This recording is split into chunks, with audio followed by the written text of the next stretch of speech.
मित्रों, अधिकतर जनमानस यही जानते हैं कि महाशिवरात्रि भगवान शिव और माता पार्वती के विवाह के उपलक्ष्य में मनाया जाता है। लेकिन कुछ विद्वानों का मानना है कि शिवरात्रि के दिन ही भगवान शिव ने कालकूट नाम का विष पिया था, जो सागर मंथन के समय समुद्र से निकला था।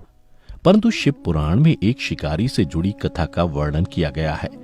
आज की इस वीडियो में हम आपको शिव पुराण में वर्णित महाशिवरात्रि की कथा बताने जा रहे हैं। शिव पुराण के कोटि रुद्र संहिता में वर्णित कथा के अनुसार पौराणिक काल में किसी वन में एक भील रहता था, जिसका नाम गुरुद्रुह था। उसका परिवार बड़ा था। वह बलवान और क्रूर स्वभाव का होने के साथ ही क्रूरतापूर्ण कर्म भी किया करता था। वह प्रतिदिन वन में जाकर हिरण और अन्य जानवरों को मारता और वहीं रहकर नाना प्रकार की चोरियां करता था। उसने बचपन से ही कभी कोई शुभ कर्म नहीं किया था। इस प्रकार वन में रहते हुए उस दुरात्मा भील का बहुत समय बीत गया। तदनंतर एक दिन बड़ी सुंदर एवं शुभ कारक शिवरात्रि आई, किंतु वह दुरात्मा घने जंगल में निवास करने वाला था, इसलिए उस व्रत के बारे में वह नहीं जानता था। उसी दिन उस भील के माता पिता और पत्नी भूख से व्याकुल होकर उससे खाने की मांग करने लगे। उनके बार बार याचना करने पर वह भील तुरंत धनुष लेकर वन की ओर चल दिया और हिरणों के शिकार के लिए सारे वन में घूमने लगा। देवयोग से उसे उस दिन कुछ भी नहीं मिला और सूर्यास्त हो गया। इससे उसको बड़ा दुख हुआ और वह सोचने लगा कि अब मैं क्या करूं, कहां जाऊं। आज तो कुछ नहीं मिला। घर में जो बच्चे हैं उनका तथा माता पिता का क्या होगा, जो मेरी पत्नी है उसकी भी क्या दशा होगी। अतः मुझे कुछ लेकर ही घर जाना चाहिए। ऐसा सोचकर वह व्याध यानी शिकारी एक जलाशय के समीप पहुंचा और वहां पानी में उतरने का घाट था। वहां जाकर खड़ा हो गया और मन ही मन यह विचार करने लगा कि यहाँ कोई ना कोई जीव पानी के लिए अवश्य आएगा। उसी को मारकर उसे साथ लेकर प्रसन्नतापूर्वक घर को जाऊंगा। ऐसा निश्चय करके वह व्याघ्र एक बेल के पेड़ पर चढ़ गया और वहीं जल साथ लेकर बैठ गया। उसके मन में केवल यही चिंता थी कि कब कोई जीव आएगा और कब मैं उसे मारूंगा। इसी प्रतीक्षा में भूख प्यास से पीड़ित वह वहां बैठा रहा। इस तरह काफी रात हो गई और जब रात का पहला प्रहर आरंभ हुआ तो एक प्यासी हिरनी वहां आई, जिसे देखकर उस व्याध को बड़ा हर्ष हुआ और उसने तुरंत ही उसे मारने के लिए अपने धनुष पर एक बाण का संधान लिया। ऐसा करते हुए उसके हाथ के धक्के से थोड़ा सा जल और बिल्व पत्र नीचे गिर पड़े। उस पेड़ के नीचे शिवलिंग था, जिसके बारे में वह व्याध नहीं जानता था। इस तरह उस जल और बिल्व पत्र से शिव की प्रथम प्रहर की पूजा संपन्न हो गई। उस पूजा के महात्म्य से उस व्याघ्र का बहुत सा पाप तत्काल नष्ट हो गया। उधर वहां होने वाली खड़खड़ाहट की आवाज को सुनकर हिरनी ने भय से ऊपर की ओर देखा। व्याध को देखते ही वह व्याकुल हो गई और बोली, व्याध, तुम क्या करना चाहते हो? मेरे सामने सच सच बताओ। हिरनी की बातें सुनकर व्याध ने कहा, आज मेरे परिवार के लोग भूखे हैं, अतः तुमको मारकर मैं उनकी भूख मिटाऊंगा और उन्हें तृप्त करूंगा। व्याध का वह दारुण वचन सुनकर तथा दुष्ट भील को वाण ताने देख हिरनी सोचने लगी कि अब मैं क्या करूं, कहां जाऊं। अच्छा, कोई उपाय सोचती हूं। ऐसा विचार कर हिरनी बोली, व्याध, मेरे मांस से तुमको सुख होगा। इस अनर्थकारी शरीर के लिए इससे अधिक महान पुण्य का कार्य और क्या हो सकता है। उपकार करने वाले प्राणी को इस लोक में जो पुण्य होता है उसका 100 वर्षों में भी वर्णन नहीं किया जा सकता। परंतु इस समय मेरे सब बच्चे मेरे आश्रम में ही हैं। मैं उन्हें अपनी बहन को अथवा स्वामी को सौंपकर लौटाऊंगी। व्याध, तुम मेरी इस बात को मिथ्या न समझो। मैं फिर तुम्हारे पास लौट आऊंगी, क्योंकि सत्य से ही धरती टिकी हुई है, सत्य से ही समुद्र अपनी मर्यादा में स्थित है और सत्य से ही निर्झरों से जल की धाराएं गिरती रहती हैं। सत्य में ही सब कुछ स्थित है। हिरनी के ऐसा कहने पर जब व्याध ने उसकी बात नहीं मानी, तब उसने अत्यंत विस्मित एवं भयभीत हो हिरनी बोली, व्याध, सुनो, मैं तुम्हारे सामने ऐसी शपथ खाती हूँ जिससे पर जाने पर मैं अवश्य तुम्हारे पास लौट आऊंगी। ब्राह्मण यदि वेद बेचे और तीनों काल संध्या वंदन ना करे तो उसे जो पाप लगता है, पति की आज्ञा का उल्लंघन करके स्वेच्छानुसार कार्य करने वाली स्त्रियों को जिस पाप की प्राप्ति होती है, किए हुए उपकार को ना मानने वाले, भगवान शंकर से विमुख रहने वाले तथा विश्वासघात और छल करने वाले लोगों को जो पाप लगता है, उसी पाप से मैं भी लिप्त हो जाऊं यदि लौट कर ना आऊं। इस तरह अनेक शपथ खाकर जब हिरनी चुपचाप खड़ी हो गई, तब उस व्याध ने उस पर विश्वास करके कहा, अच्छा, अब तुम अपने घर को जाओ। जब वह हिरनी बड़े हर्ष के साथ पानी पीकर अपने आश्रम मंडल में गई, इतने में ही रात का वह पहला प्रहर व्याध के जागते जागते ही बीत गया। तब उस हिरणी की बहन दूसरी हिरणी, जिसका पहली ने स्मरण किया था, उसी की राह देखती हुई जल पीने के लिए वहां आ गई। उसे देखकर भील ने स्वयं बाण को तरकश से खींचा। ऐसा करते समय पुनः पहले की भांति भगवान शिव के ऊपर जल और बिल्वपत्र गिरे। उसके द्वारा महात्मा शंभू की दूसरे प्रहर की पूजा संपन्न हो गई। यद्यपि वह प्रसंगवश ही हुई थी, तो भी व्याध के लिए सुखदायिनी हो गई। हिरणी ने उसे वाण खींचते देख पूछा, वनेचर, यह क्या करते हो? व्याध ने पूर्ववत उत्तर दिया, मैं अपने भूखे कुटुंब को तृप्त करने के लिए तुझे मारूंगा।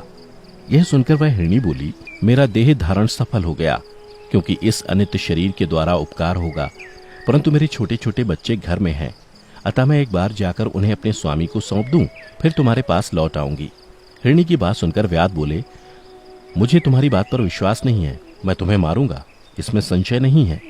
व्याध की बातें सुनकर हिरणी भगवान विष्णु की शपथ खाती हुई बोली, व्याध, जो कुछ मैं कहती हूं उसे सुनो। यदि मैं लौट कर ना आऊं तो अपना सारा पुण्य हार जाऊं, क्योंकि जो वचन देकर उससे पलट जाता है वह अपने पुण्य को हार जाता है। जो पुरुष अपनी विवाहिता स्त्री को त्याग कर दूसरी के पास जाता है, वैदिक धर्म का उल्लंघन करके कपोल कल्पित धर्म पर चलता है, भगवान विष्णु का भक्त होकर शिव की निंदा करता है, माता पिता की निधन तिथि को श्राद्ध आदि न करके उसे सूना बिता देता है, तथा मन में संताप का अनुभव करके अपने दिए हुए वचन को पूरा करता है, ऐसे लोगों को जो पाप लगता है वही मुझे भी लगे, यदि मैं लौट कर ना आऊं। हिरणी के ऐसा कहने पर व्याध ने कहा, जाओ। उसके बाद हिरणी जल पीकर हर्षपूर्वक अपने आश्रम को गई। इतने में ही रात का दूसरा प्रहर भी व्याध के जागते जागते बीत गया। इसी समय तीसरा प्रहर आरंभ हो जाने पर हिरणी के लौटने में बहुत विलंब हुआ जान व्याध उसकी खोज करने लगा। इतने में ही उसने जल के मार्ग में एक हिरण को देखा। वह बड़ा हष्टपुष्ट था। उसे देखकर व्याध को बड़ा हर्ष हुआ और वह धनुष पर वाण रखकर उसे मार डालने को उद्यत हुआ। ऐसा करते समय उसके प्रारब्धवश कुछ जल और बिल्वपत्र शिवलिंग पर गिरे। उससे उसके सौभाग्य से भगवान शिव की तीसरे प्रहर की पूजा भी संपन्न हो गई। इस तरह भगवान ने उस पर अपनी दया दिखाई। पत्तों के गिरने की आवाज सुनकर उस हिरण ने व्याध की ओर देखा और पूछा, क्या करते हो? व्याध ने उत्तर दिया, मैं अपने कुटुंब को भोजन देने के लिए तुम्हारा वध करूंगा। व्याध की बात सुनकर हिरण के मन में बड़ा हर्ष हुआ और तुरंत ही बोले, मैं धन्य हूं, मेरा हष्टपुष्ट शरीर होना सफल हो गया, क्योंकि मेरे शरीर से आप लोगों की तृप्ति होगी। जिसका शरीर परोपकार के काम में नहीं आता, उसका सब कुछ व्यर्थ चला गया। जो सामर्थ्य रहते हुए भी किसी का उपकार नहीं करता, उसकी वह सामर्थ्य व्यर्थ चली जाती है तथा वह परलोक में नरकगामी होता है। परंतु एक बार मुझे जाने दो, मैं अपने बालकों को उनकी माता के हाथ में सौंपकर और उन सबको धीरज बंधाकर यहाँ लौट आऊंगा। उसके ऐसा करने पर व्याध मन ही मन बड़ा विस्मित हुआ। उसका हृदय कुछ शुद्ध हो गया था और उसके सारे पाप नष्ट हो चुके थे।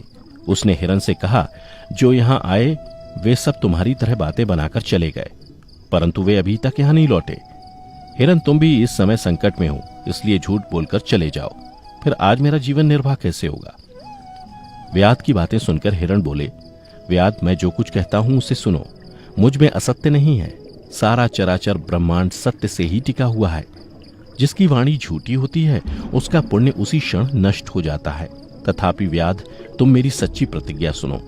संध्या काल में मैथुन तथा शिवरात्रि के दिन भोजन करने से जो पाप लगता है, झूठी गवाही देने, धरोहर को हड़प लेने तथा संध्या न करने से द्विज को जो पाप होता है, वही पाप मुझे भी लगे यदि मैं लौट कर ना आऊं।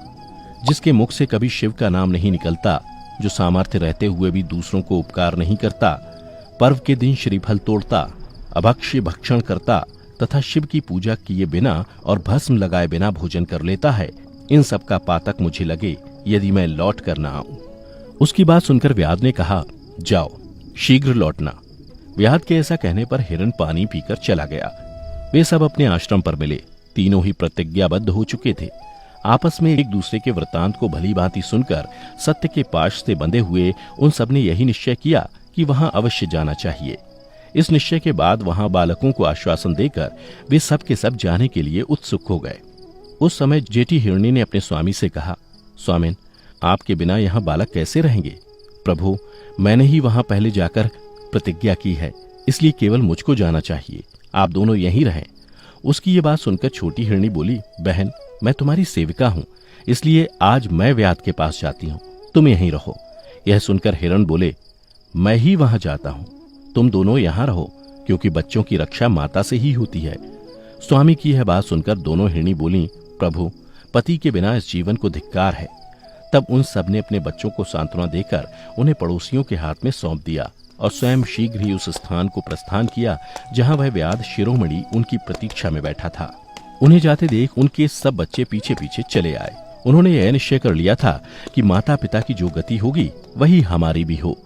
उन सबको एक साथ आया हुआ देख व्याध को बड़ा हर्ष हुआ। उसने धनुष पर बाण रखा। उस समय पुनः जल और बिलपत्र शिव के ऊपर गिरे। इससे शिव के चौथे प्रहर की शुभ पूजा भी संपन्न हो गई। उस समय व्याध का सारा पाप तत्काल भस्म हो गया। इतने में ही दोनों हिरणी और हिरन बोल उठे, व्याध शिरोमणि, शीघ्र कृपा करके हमारे शरीर को सार्थक करो। उनकी यह बात सुनकर व्याध को बड़ा विस्मय हुआ। शिव पूजा के प्रभाव से उसको दुर्लभ ज्ञान प्राप्त हो गया। उसने सोचा, ये हिरन ज्ञानहीन पशु होने पर भी धन्य है, जो ज्ञानहीन होकर भी अपने शरीर से परोपकार करना चाहते हैं। लेकिन धिक्कार है मेरे जीवन को कि मैं अनेक प्रकार के कुकृत्यों से अपने परिवार का पालन करता रहा। अब उसने अपने बाण रोक लिए तथा मृगों से कहा कि वे सब धन्य हैं तथा उन्हें वापस जाने दिया। उसके ऐसा करने पर भगवान शंकर ने प्रसन्न होकर तत्काल उसे अपने दिव्य स्वरूप का दर्शन करवाया तथा उसे सुख समृद्धि का वरदान देकर गुह नाम प्रदान किया।